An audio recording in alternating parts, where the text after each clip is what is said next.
Hi guys, welcome back to my channel. Today I'm going to show you how you can fix ISDone and Unarc dynamic link library error on your PC or laptop during installation. Big games, big size of software, you encounter this error.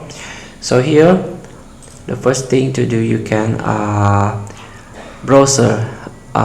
You can search what this ISDone and Unarc dynamic link library error. So it is mostly related to the installation PC games as well program of large size. If your PC RAM or hard disk doesn't have sufficient memory to handle the process, your PC may throw this error. So here, first method, you can increase Windows page file or virtual memory. So let's open the system properties by hold Windows key and R key. Now the run box will appear. You can type sysdm.cpl. Click OK, and here you can click Advanced Performance Settings.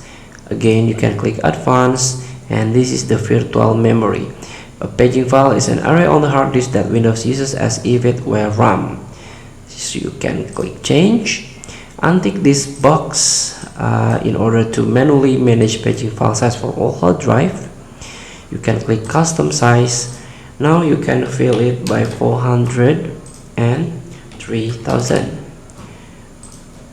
So you can set and restart your PC or your laptop and try to reinstall the game. Feel free to try. Thank you for watching. Don't forget to comment, like, and subscribe, and click the button below. See you in the next video.